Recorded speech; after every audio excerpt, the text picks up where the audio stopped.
नमस्कार दोस्तों, आज की कहानी है बुढ़ापे की जीवन की सच्चाई। कहानी पसंद आए तो लाइक अवश्य करें। वह शहर से पढ़कर जब से वापस आया है, वह गांव में रहना नहीं चाहता है।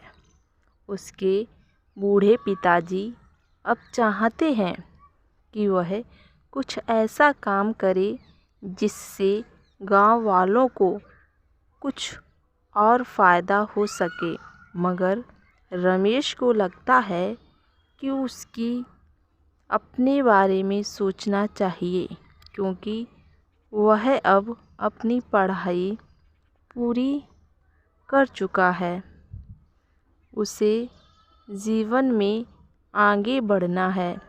जब यह बात उसके बूढ़े पिता ने सुनी तो शायद उन्हें भी अब लग रहा था कि समय बदल रहा है।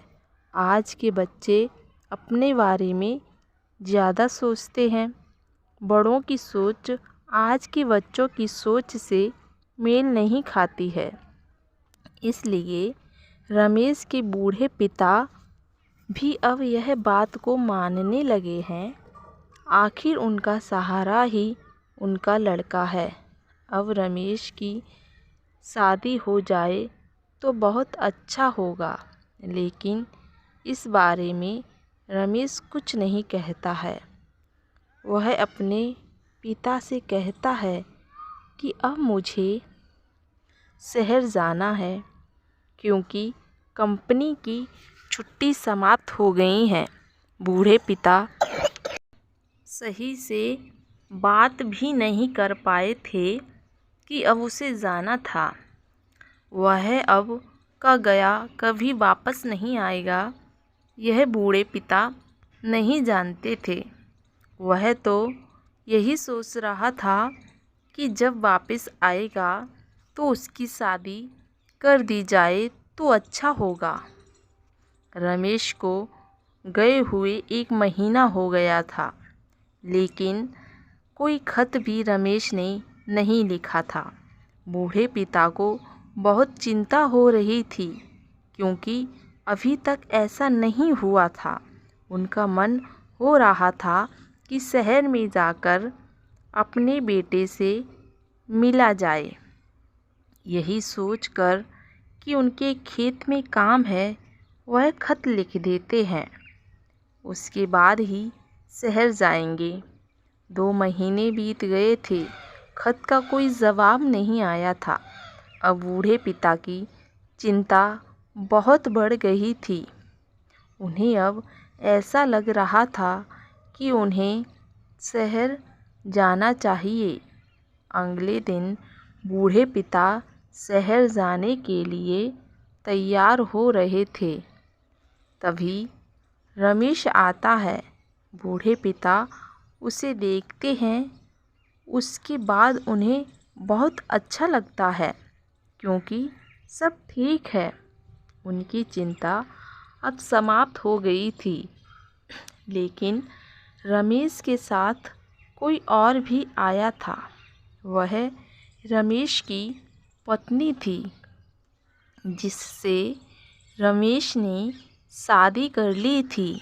यह देखकर बूढ़े पिता को यकीन नहीं था। उन्हें नहीं लग रहा था कि रमेश यह सब कुछ कर सकता है। बिना बताए ही रमेश ने शादी कर ली थी। अब रमेश कहता है कि यह सब कुछ जल्दी में हुआ था, आपको भी बता नहीं पाया था। बूढ़े पिता कुछ भी नहीं कह रहे थे, क्योंकि उन्हें लगता था कि वह अपने बेटे की शादी बहुत अच्छे से कर सकते हैं। लेकिन यह अरमान भी उनका चला गया था। रमेश के पिता अब कुछ नहीं कहते हैं, क्योंकि उन्हें लगता है कि जो हो गया अब उसमें कुछ नहीं हो सकता। लेकिन बूढ़े पिता नहीं जानता था कि रमेश में नहीं गांव में नहीं रुकना चाहता था, क्योंकि उसे शहर जाना था। बूढ़े पिता को जब बहुत बुरा लगा जब रमेश ने कहा कि अब हम यहाँ पर बहुत कम आएंगे और आपको शहर पसंद नहीं है। शायद इसका मतलब यही था कि रमेश अपने पिता को साथ भी नहीं रखना चाहता था। जीवन में कभी भी ऐसा कोई काम ना करें जिससे माता पिता की तकलीफ़ और बढ़ जाए। अगर आपको कहानी पसंद आई हो तो शेयर करें और चैनल को सब्सक्राइब करें। देखने के लिए धन्यवाद।